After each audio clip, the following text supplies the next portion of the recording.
اور دلچسپ بات آ گئی. بنی اسرائیل کے اندر نا ایک شخص نے اپنے چچا کو قتل کر دیا جائیداد کے لیے. یہ دیکھیں کب سے لوگ جائیداد کے لیے قتل کرتے آ رہے ہیں. چچا کو قتل کر دیا اور قتل کر کے حضرت موسیٰ علیہ السلام کے پاس آئے کہ میرے چچا کو کسی نے قتل کر دیا ہے تو بتائیں کیا کرنا ہے. تو آپ نے فرمایا کہ گائے ذبح کرو اور اس کا ایک ٹکڑا مقتول کو مارو, مرنے والے کو, وہ خود اٹھ کے بتا دے گا مجھے کس نے قتل کیا ہے.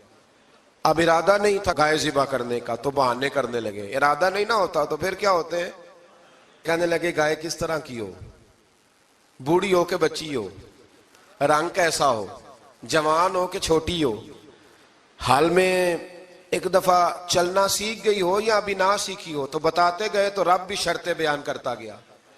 گہرے زرد رنگ کی ہو, حال کے اندر اسے نہ چلایا گیا ہو, پانی نہ نکالا گیا ہو, نہ بچی ہو نہ جوان ہو, اس کے درمیان ہو. یہ ساری شرطیں کہاں پائی جاتی تھیں؟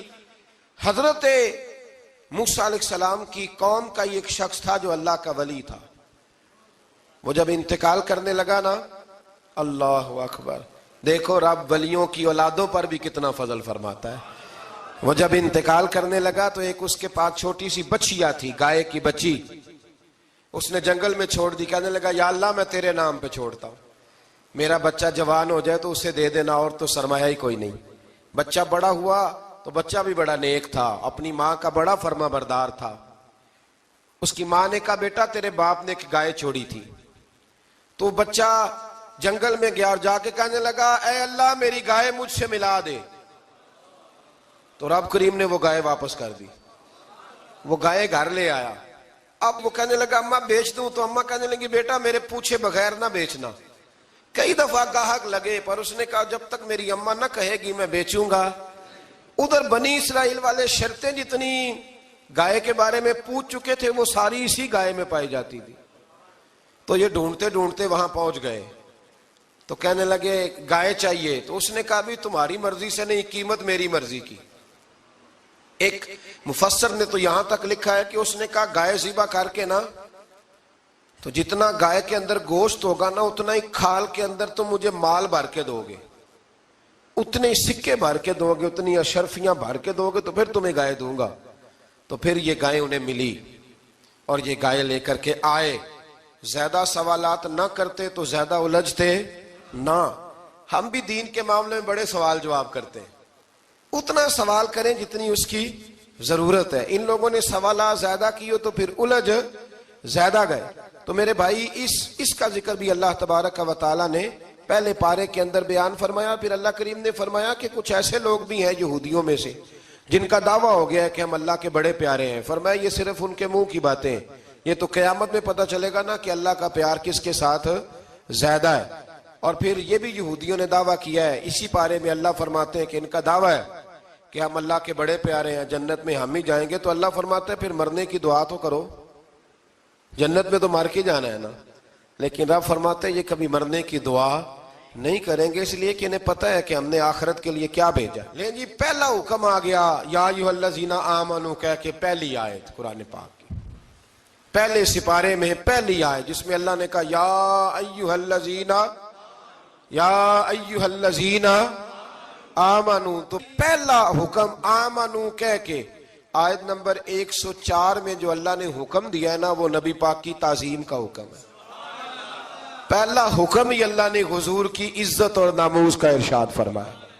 پہلا اس ترتیب کے لحاظ سے وہ ہوا یہ کہ جب نبی پاک کو بات ارشاد کرتے تو صحابہ کرام اٹھ کے عرض کرتے رائینا یا رسول اللہ, حضور سمجھ نہیں آئی ذرا رعایت کر دیں. تو یہودیوں کی عبرانی زبان کے اندر نہ ذرا کھینچ کے پڑھتے تھے رائینا, تو اس کا معنی بنتا تھا معاذ اللہ اے ہمارے چرواہے. بکریاں چرانے والے کو بھی وہ رائینا کہتے تھے. تو جب صحابہ یہ کہنے لگے تو اللہ نے منع ہی کر دیا.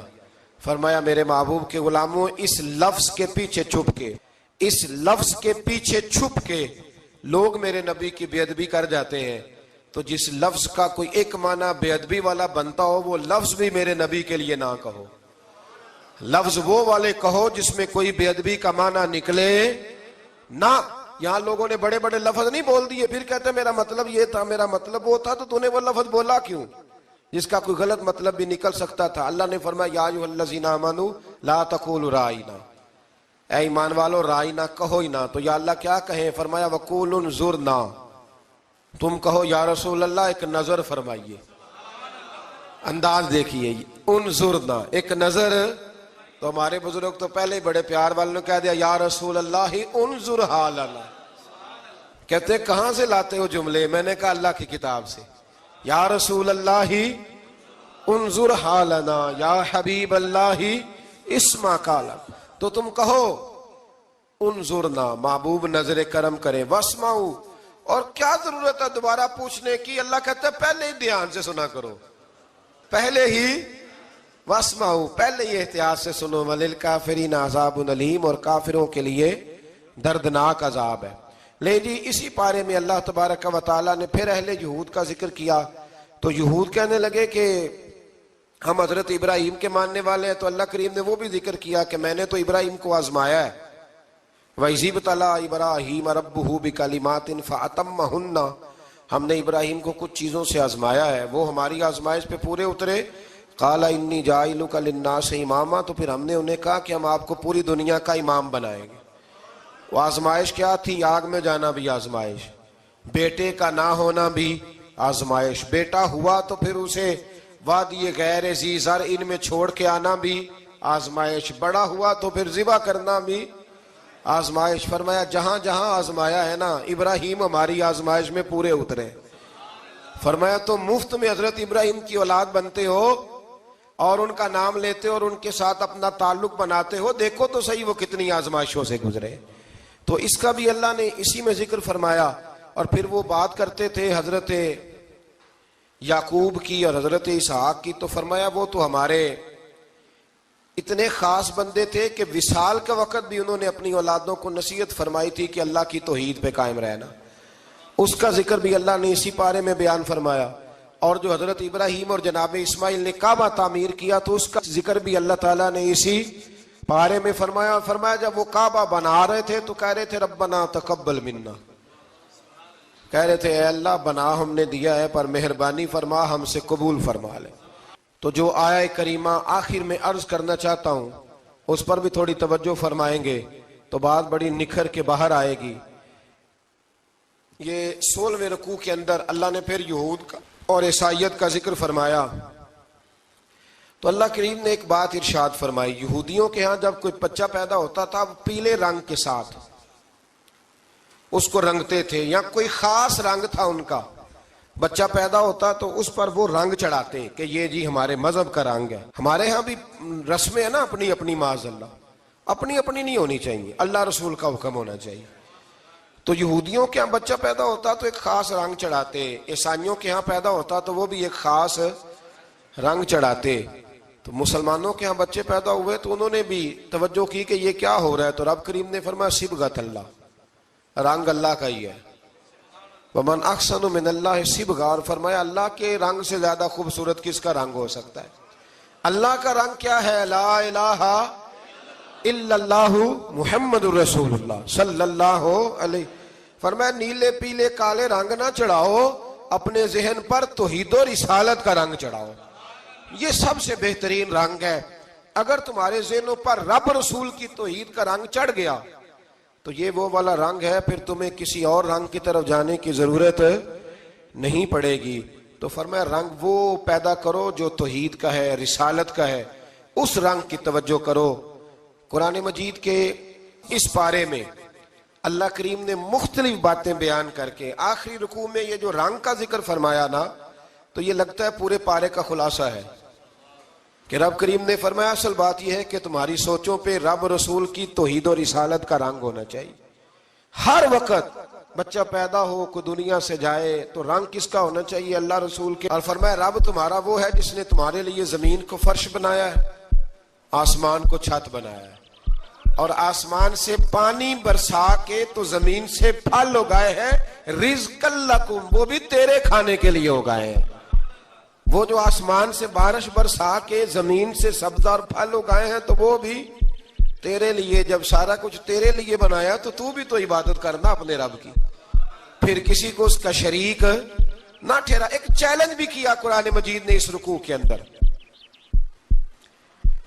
کہا کرتے تھے مکے کے لوگ کہ آپ قرآن مجید کی آیتیں نبی کریم علیہ السلام سے کہا کرتے تھے کہ معاذ اللہ آپ خود بناتے ہیں، بنا کے لاتے ہیں. تو اللہ کریم نے فرمایا وَإِن كُنتُمْ فِي رَيْبٍ مِّمَّا نَزَّلْنَا عَلَىٰ عَبْدِنَا فَأْتُوا بِسُورَةٍ مِّن مِّثْلِهِ، اگر تمہیں شک ہو نا اس میں جو ہم نے بندہ خاص پہ نازل کیا ہے تو تم بھی اس جیسی ایک صورت بنا کے لاؤ.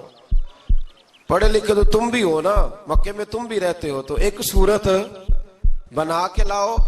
قرآن مجید ہم سے چھینا گیا ہے سازش کے تحت، اس لیے کہ جس قوم کو قرآن آ جاتا ہے نا پھر کوئی کافر اس کا مقابلہ نہیں کر سکتا. دیکھیں نا، اگر کافروں کے پاس جواب ہوتا قرآن پاک کا تو بدر اور احد میں نا کوئی آیت بنا کے لاتے، قرآن کے مقابلے کی تلواریں لے کے نہ آتے.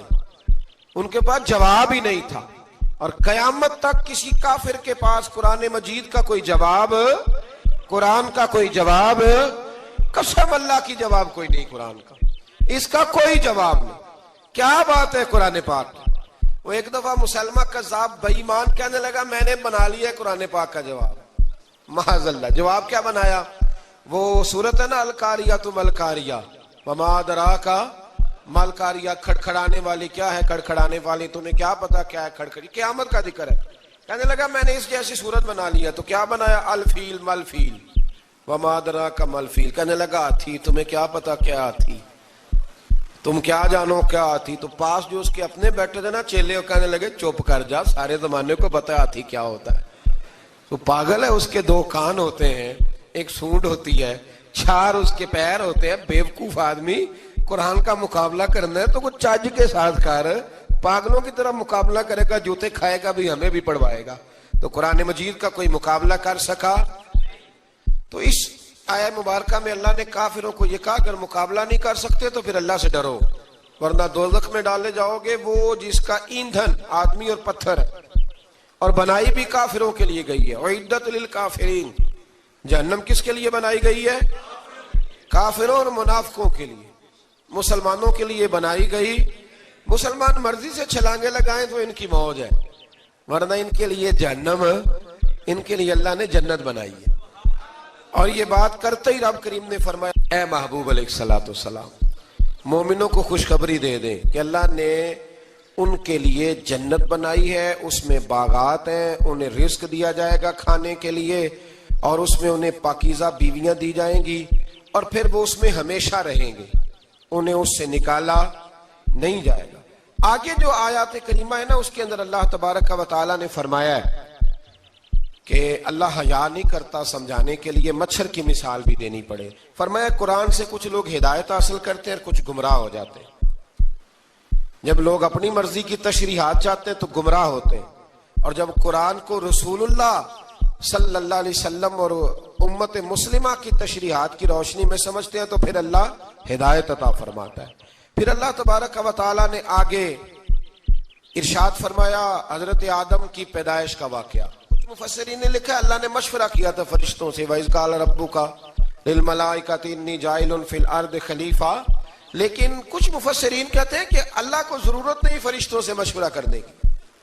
اللہ نے فرشتوں سے مشورہ نہیں کیا بلکہ رب نے انہیں آگاہ فرمایا تھا کہ میں لگا ہوں زمین پہ اپنا نائب بنانے، میں خلافت دینے لگا ہوں زمین پہ.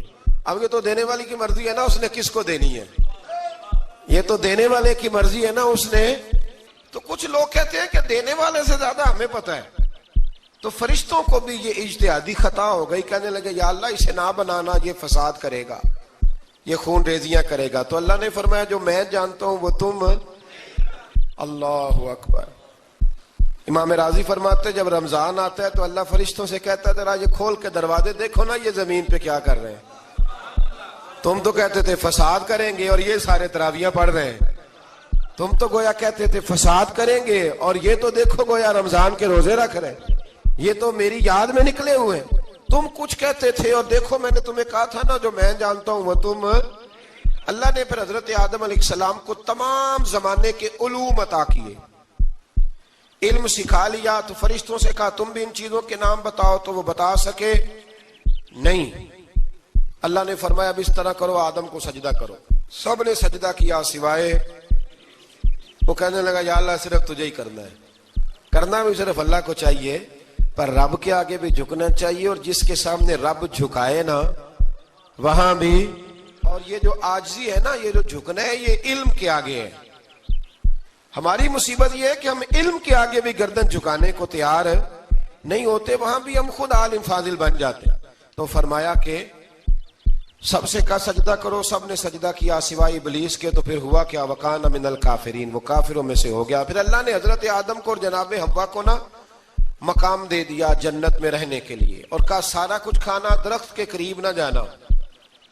ابھی آپ کسی سے کہہ دیں تھوڑا سا کہ پیچھے نہ دیکھنا، یعنی اگر میری سمجھ لیں ادب کی وجہ سے کوئی 1.5-2 منٹ یا 6 منٹ نہیں بھی نہ دیکھے گا تو سوچے گا ضرور کہ پتہ نہیں اب پیچھے کیا ہے، مصیبت کیا ہے. یعنی آپ کہہ کے دیکھ لیں کسی کو، پیچھے نہ دیکھنا. فطرت ہے نا انسان کی، وہ جستجو کرتا ہے، کہا اس درخت کے پاس نہ جانا. تو حضرت حوا سلام اللہ علیہ کہتے ہیں دل میں خیال رہتا تھا کہ آخر ہے کیا درخت کے پاس. یہی انسان کا عقیدہ توحید ہے کہ جہاں سے رب منع کر دے وہاں وہ منع ہو جائے. اور یہ ان کی خطا نہیں تھی، یہ اللہ کی حکمت تھی، چونکہ رب نے تو پہلے کہہ دیا تھا بنایا ہی زمین کے لیے، تو یہ تو سارا کچھ ہونا تھا تو زمین پہ آنا تھا نا. تو حضرت حوا اور جناب آدم کے پاس شیطان آیا، اب اس کو نکال تو دیا تھا پر ابھی اس کا جنت میں آنا جانا بند نہیں ہوا تھا، یہ بھی اللہ کی حکمت تھی. تو وہ کہنے لگا تمہیں پتہ ہے بعد میں مر جاؤ گے. تو حضرت حوا کہنے لگی کیا موت بھی آئے گی؟ کہاں، اس کی تکلیف بھی بڑی ہوگی، تو پھر بچیں گے کیسے؟ تو کہنے لگے پھل کھا لو اس درخت کا. تو بچنے کے لیے پھل کھایا تھا. جس طرح لوگ آج بہت سارے کام بچنے کے لیے کرتے ہیں پر بچ سکتے، بچنے کے لیے پھل کھایا تو اللہ نے فرمایا زمین پہ چلے جاؤ. تو حضرت آدم زمین پہ آئے، پھر کئی 100 سال روتے رہے. فَتَلَقَّى آدَمُ مِن رَبِّهِ کَلِمَاتٍ، تو پھر اللہ نے خود ہی جناب آدم کو کچھ کلمے سکھائے. علامہ اسماعیل لکی فرماتے ہیں وہ کلمے یہ تھے کہ حضرت آدم نے میرے نبی کا وسیلہ پیش کیا، اللہ کریم نے جناب آدم کی دعا کو مقبول فرما لیا. پھر آگے بنی اسرائیل کا ذکر آ جاتا ہے. اللہ تعالیٰ نے بنی اسرائیل، آج آپ اسی قوم کو یہودی کہتے ہیں، ان کو اللہ نے اس زمانے میں فضیلت عطا کی تھی بہت زیادہ. تو عرب کے اندر جب نبی پاک علیہ السلام نے اعلان نبوت کیا تو کچھ لوگوں نے یہ کہہ دیا کہ اگر یہ یہودی کلمہ پڑھ لیں گے تو ہم بھی پڑھ لیں گے. تو پھر اللہ نے انہیں یاد کرایا کہ تم اصل میں کیا ہو، تمہیں کلمہ پڑھنا چاہیے. تو اہل یہود کا تذکرہ کرتے کرتے رب کریم نے ایک بات یہ بھی ارشاد فرمائی کہ تم لوگوں کو تو کہتے رہے ہو کہ وہ نبی آنے والے ہیں، وہ نبی آنے والے ہیں، اور جب آ گئے ہیں تو ماننے کو تیار نہیں ہو. تو فرمایا تأمرون الناس بالبر وتنسون انفسکم وانتم تتلون الکتاب، لوگوں کو بھلائی کا حکم دیتے ہو اور اپنے آپ کو بھول جاتے ہو. افلا تعقلون، تمہیں عقل نہیں؟ پھر اللہ نے انہیں یہ بھی یاد کرایا کہ یاد کرو وہ زمانہ کہ جب فرعون نے خواب دیکھ لیا تھا کہ کوئی بچہ اس کی سلطنت کو تباہ کرے گا، تو پھر اس نے تمہارے بچوں کو ذبح کرانا شروع کیا اور تمہاری بیٹیوں کو چھوڑتا تھا. فرمایا یہ بھی تو تم نے دیکھا، میں نے تمہیں پھر تم سے کہا جہاد کرو قوم عمالقہ کے خلاف، تو مقام طیہ میں جا کے یہ لوگ کہنے لگے ہم سے جہاد نہیں ہوتا. اللہ نے انہیں ایک میدان میں قید کر دیا. بڑی دلچسپ بات، قید تو لوگ ہوتے ہیں نا چار دیواری میں، تو اللہ نے بنی اسرائیل والوں کو جب انہوں نے کہا ہم جہاد نہیں کریں گے تو اللہ نے میدان میں قید کر دیا. میدان میں، یہ یاد رکھیں، جب انسان اللہ کی نافرمانی کرتا ہے تو اسے ایسی قید ملتی ہے جس کا اس نے تصور بھی نہیں کیا ہوتا. ایک میدان ہے مقام طیہ، قید ہو گئے، سارا دن سفر کرتے تھے، سارا دن، تو رات کو تھک کے سوتے تھے، صبح اٹھتے تھے نا جب تو وہیں ہوتے تھے جہاں کل صبح چلے تھے.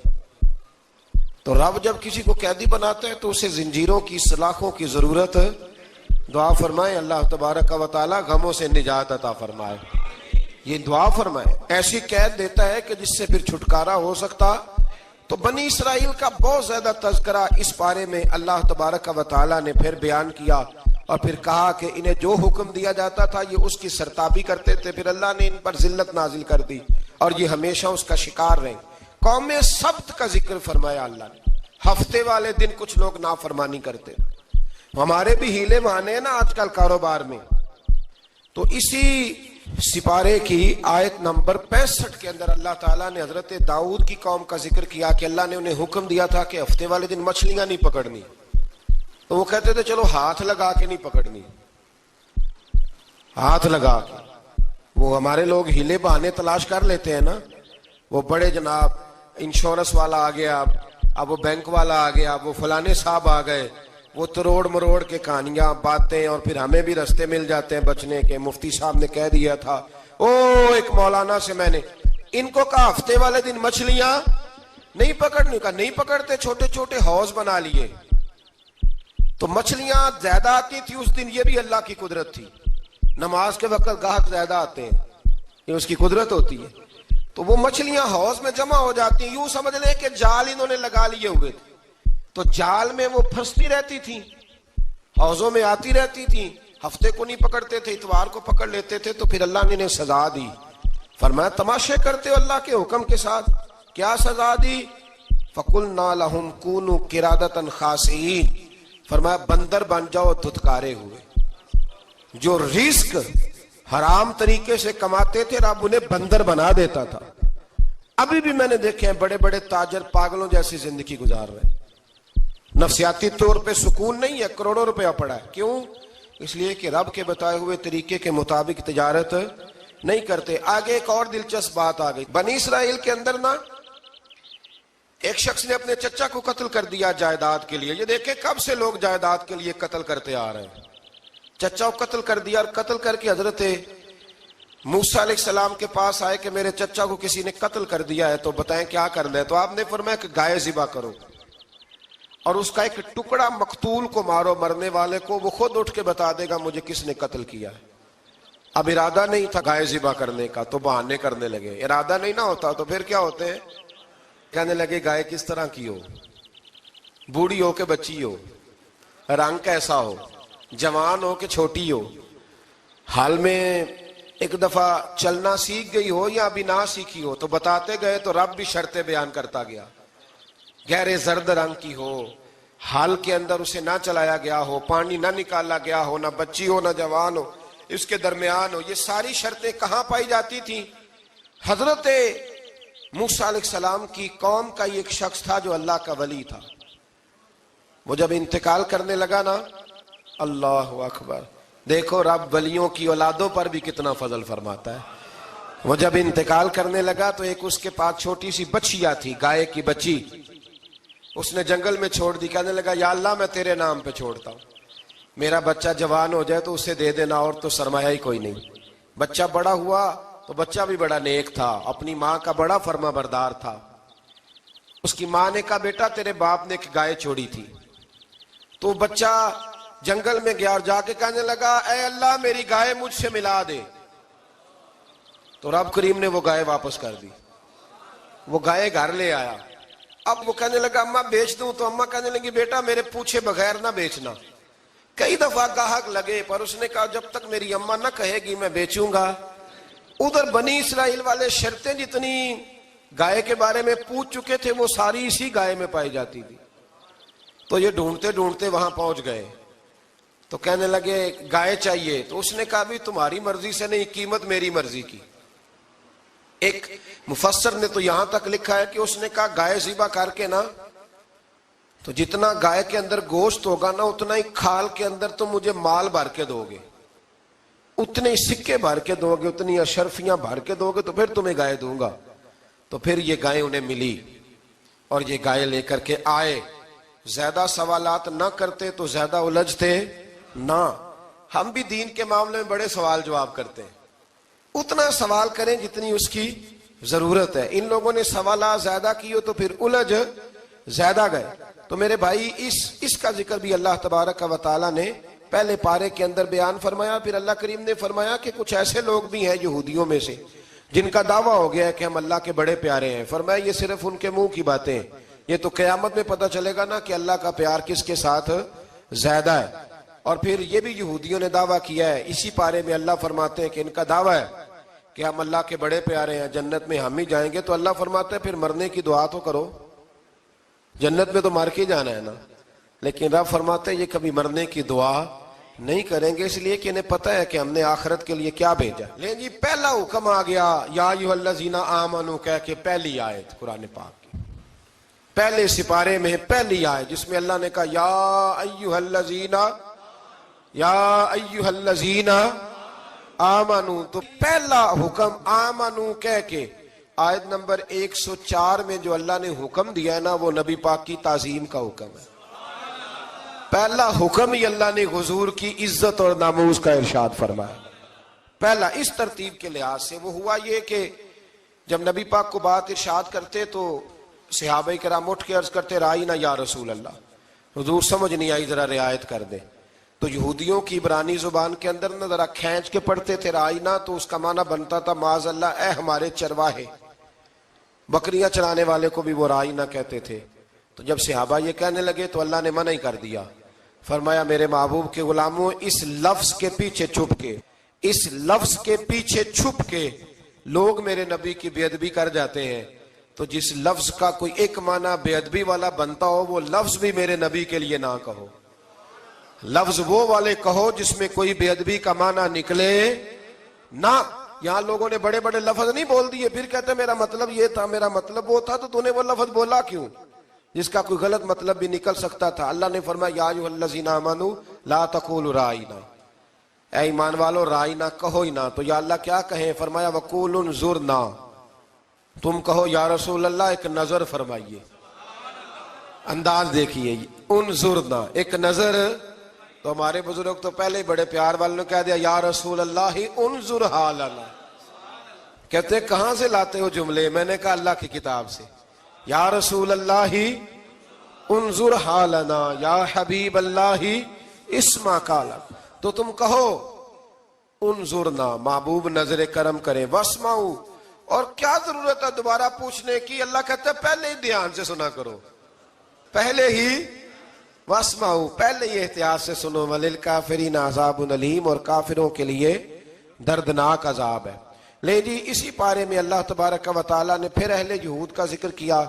تو یہود کہنے لگے کہ ہم حضرت ابراہیم کے ماننے والے ہیں. تو اللہ کریم نے وہ بھی ذکر کیا کہ میں نے تو ابراہیم کو آزمایا ہے. وَإِذِ ابْتَلَىٰ إِبْرَاهِيمَ رَبُّهُ بِكَلِمَاتٍ فَأَتَمَّهُنَّ، ہم نے ابراہیم کو کچھ چیزوں سے آزمایا ہے، وہ ہماری آزمائش پہ پورے اترے.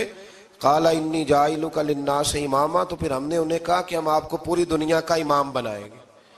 وہ آزمائش کیا تھی؟ آگ میں جانا بھی آزمائش، بیٹے کا نہ ہونا بھی آزمائش. بیٹا ہوا تو پھر اسے وادی غیر ذی زرع ان میں چھوڑ کے آنا بھی آزمائش. بڑا ہوا تو پھر ذبح کرنا بھی آزمائش. فرمایا جہاں جہاں آزمایا ہے نا ابراہیم ہماری آزمائش میں پورے اترے. فرمایا تو مفت میں حضرت ابراہیم کی اولاد بنتے ہو اور ان کا نام لیتے ہو اور ان کے ساتھ اپنا تعلق بناتے ہو، دیکھو تو صحیح وہ کتنی آزمائشوں سے گزرے. تو اس کا بھی اللہ نے اسی میں ذکر فرمایا. اور پھر وہ بات کرتے تھے حضرت یعقوب کی اور حضرت اسحاق کی. تو فرمایا وہ تو ہمارے اتنے خاص بندے تھے کہ وصال کے وقت بھی انہوں نے اپنی اولادوں کو نصیحت فرمائی تھی کہ اللہ کی توحید پہ قائم رہنا. اس کا ذکر بھی اللہ نے اسی پارے میں بیان فرمایا. اور جو حضرت ابراہیم اور جناب اسماعیل نے کعبہ تعمیر کیا تو اس کا ذکر بھی اللہ تعالیٰ نے اسی پارے میں فرمایا. فرمایا جب وہ کعبہ بنا رہے تھے تو کہہ رہے تھے ربنا تقبل منا، کہہ رہے تھے اے اللہ بنا ہم نے دیا ہے پر مہربانی فرما ہم سے قبول فرما لے. تو جو آیہ کریمہ آخر میں عرض کرنا چاہتا ہوں اس پر بھی تھوڑی توجہ فرمائیں گے تو بات بڑی نکھر کے باہر آئے گی. یہ 16ویں رکوع کے اندر اللہ نے پھر یہود کا اور عیسائیت کا ذکر فرمایا. تو اللہ کریم نے ایک بات ارشاد فرمائی. یہودیوں کے ہاں جب کوئی بچہ پیدا ہوتا تھا وہ پیلے رنگ کے ساتھ اس کو رنگتے تھے، یا کوئی خاص رنگ تھا ان کا. بچہ پیدا ہوتا تو اس پر وہ رنگ چڑھاتے کہ یہ جی ہمارے مذہب کا رنگ ہے. ہمارے ہاں بھی رسمیں ہیں نا اپنی اپنی، معاذ اللہ اپنی اپنی نہیں ہونی چاہیے، اللہ رسول کا حکم ہونا چاہیے. تو یہودیوں کے ہاں بچہ پیدا ہوتا تو ایک خاص رنگ چڑھاتے، عیسائیوں کے ہاں پیدا ہوتا تو وہ بھی ایک خاص رنگ چڑھاتے. تو مسلمانوں کے ہاں بچے پیدا ہوئے تو انہوں نے بھی توجہ کی کہ یہ کیا ہو رہا ہے. تو رب کریم نے فرمایا صبغۃ اللہ، رنگ اللہ کا ہی ہے. ومن احسن من اللہ صبغہ، اور فرمایا اللہ کے رنگ سے زیادہ خوبصورت کس کا رنگ ہو سکتا ہے؟ اللہ کا رنگ کیا ہے؟ لا الہ الا اللہ محمد رسول اللہ صلی اللہ علیہ. فرمایا نیلے پیلے کالے رنگ نہ چڑھاؤ، اپنے ذہن پر توحید و رسالت کا رنگ چڑھاؤ. یہ سب سے بہترین رنگ ہے. اگر تمہارے ذہنوں پر رب رسول کی توحید کا رنگ چڑھ گیا تو یہ وہ والا رنگ ہے، پھر تمہیں کسی اور رنگ کی طرف جانے کی ضرورت نہیں پڑے گی۔ تو فرمایا رنگ وہ پیدا کرو جو توحید کا ہے، رسالت کا ہے، اس رنگ کی توجہ کرو۔ قرآن مجید کے اس پارے میں اللہ کریم نے مختلف باتیں بیان کر کے آخری رکوع میں یہ جو رنگ کا ذکر فرمایا نا، تو یہ لگتا ہے پورے پارے کا خلاصہ ہے کہ رب کریم نے فرمایا اصل بات یہ ہے کہ تمہاری سوچوں پہ رب رسول کی توحید و رسالت کا رنگ ہونا چاہیے۔ ہر وقت بچہ پیدا ہو، کوئی دنیا سے جائے، تو رنگ کس کا ہونا چاہیے؟ اللہ رسول کے دین کا۔ اللہ تعالیٰ نے انسان کو یاد کرایا ہے کہ تو نے عبادت اپنے رب کی کرنی ہے، اور فرمایا رب تمہارا وہ ہے جس نے تمہارے لیے زمین کو فرش بنایا ہے، آسمان کو چھت بنایا ہے، اور آسمان سے پانی برسا کے تو زمین سے پھل اگائے ہیں، رزقا لکم، وہ بھی تیرے کھانے کے لیے اگائے ہیں۔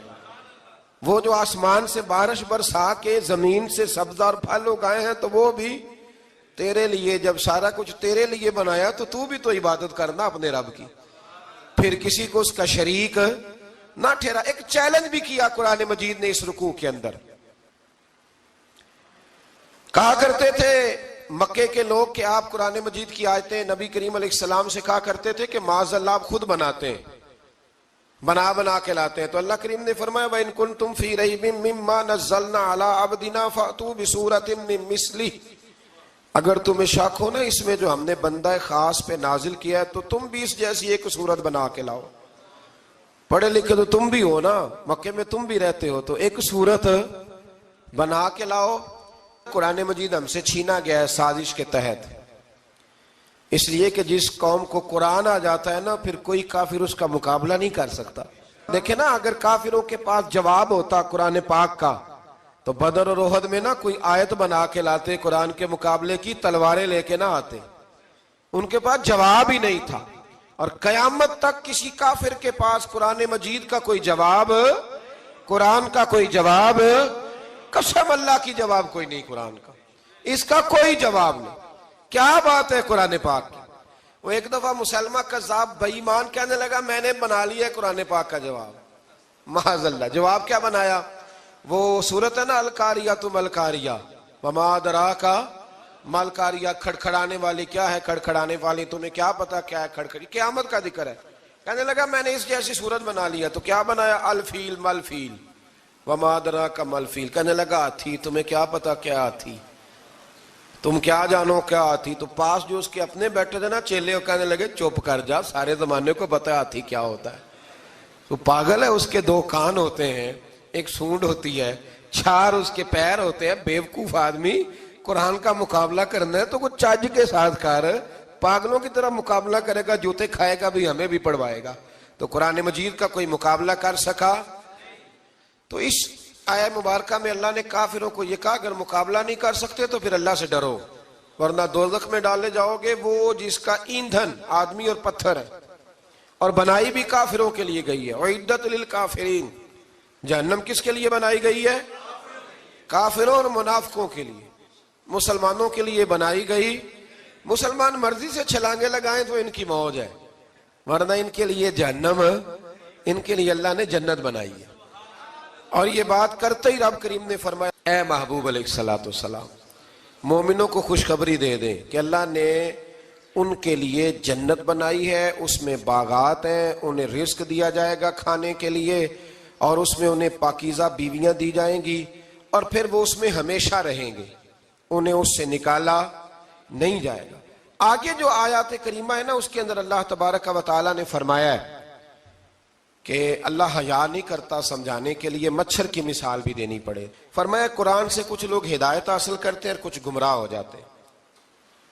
جب لوگ اپنی مرضی کی تشریحات چاہتے ہیں تو گمراہ ہوتے ہیں، اور جب قرآن کو رسول اللہ صلی اللہ علیہ وسلم اور امت مسلمہ کی تشریحات کی روشنی میں سمجھتے ہیں تو پھر اللہ ہدایت عطا فرماتا ہے۔ پھر اللہ تبارک و تعالیٰ نے آگے ارشاد فرمایا حضرت آدم کی پیدائش کا واقعہ۔ کچھ مفسرین نے لکھا اللہ نے مشورہ کیا تھا فرشتوں سے، وَإِذْ قَالَ رَبُّكَ لِلْمَلَائِكَةِ إِنِّي جَاعِلٌ فِي الْأَرْضِ خَلِيفَةً، لیکن کچھ مفسرین کہتے ہیں کہ اللہ کو ضرورت نہیں فرشتوں سے مشورہ کرنے کی، اللہ نے فرشتوں سے مشورہ نہیں کیا، بلکہ رب نے انہیں آگاہ فرمایا تھا کہ میں لگا ہوں زمین پہ اپنا نائب بنانے، میں خلافت دینے لگا ہوں زمین پہ۔ اب یہ تو دینے والی کی مرضی ہے نا، اس نے کس کو دینی ہے، یہ تو دینے والے کی مرضی ہے نا، اس نے۔ تو کچھ لوگ کہتے ہیں کہ دینے والے سے زیادہ ہمیں پتہ ہے۔ تو فرشتوں کو بھی یہ اجتہادی خطا ہو گئی، کہنے لگے یا اللہ اسے نہ بنانا، یہ فساد کرے گا، یہ خون ریزیاں کرے گا۔ تو اللہ نے فرمایا جو میں جانتا ہوں وہ تم۔ اللہ اکبر۔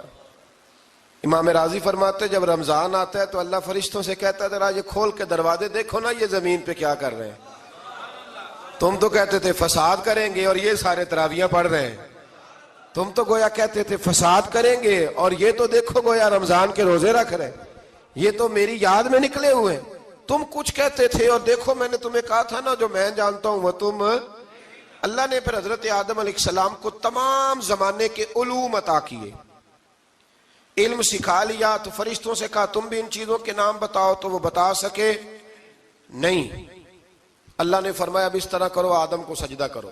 سب نے سجدہ کیا سوائے، وہ کہنے لگا یا اللہ صرف تجھے ہی کرنا ہے، کرنا بھی صرف اللہ کو چاہیے، پر رب کے آگے بھی جھکنا چاہیے، اور جس کے سامنے رب جھکائے نا وہاں بھی۔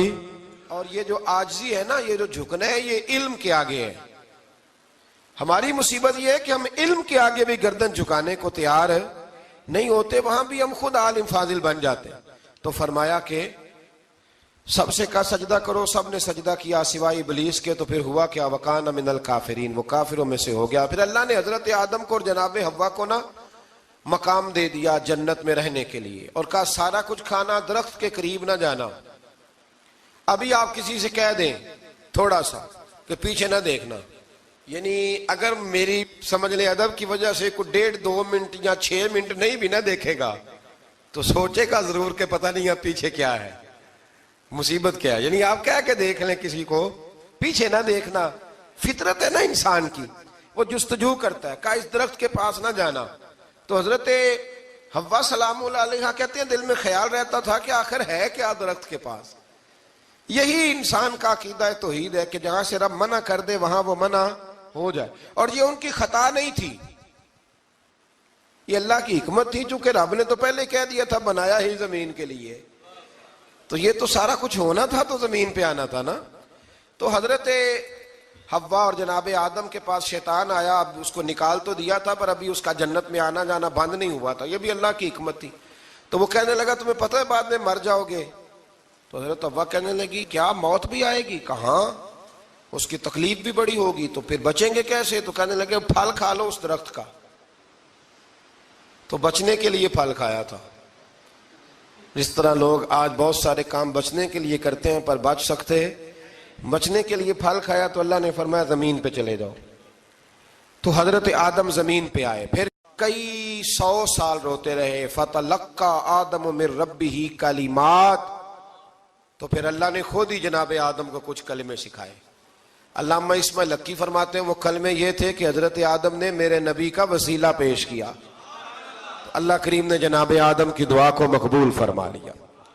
پھر آگے بنی اسرائیل کا ذکر آ جاتا ہے۔ اللہ تعالیٰ نے بنی اسرائیل، آج آپ اسی قوم کو یہودی کہتے ہیں، ان کو اللہ نے اس زمانے میں فضیلت عطا کی تھی بہت زیادہ۔ تو عرب کے اندر جب نبی پاک علیہ السلام نے اعلان نبوت کیا تو کچھ لوگوں نے یہ کہہ دیا کہ اگر یہ یہودی کلمہ پڑھ لیں گے تو ہم بھی پڑھ لیں گے۔ تو پھر اللہ نے انہیں یاد کرایا کہ تم اصل میں کیا ہو، تمہیں کلمہ پڑھنا چاہیے۔ تو اہل یہود کا تذکرہ کرتے کرتے رب کریم نے ایک بات یہ بھی ارشاد فرمائی کہ تم لوگوں کو تو کہتے رہے ہو کہ وہ نبی آنے والے ہیں، وہ نبی آنے والے ہیں، اور جب آ گئے ہیں تو ماننے کو تیار نہیں ہو۔ تو فرمایا تأمرون الناس بالبر وَتَنْسَوْنَ أَنفُسَكُمْ وَأَنْتُمْ تَتْلُونَ الْكِتَابَ، لوگوں کو بھلائی کا حکم دیتے ہو اور اپنے آپ کو بھول جاتے ہو۔ افلا تعقلون، تمہیں عقل نہیں؟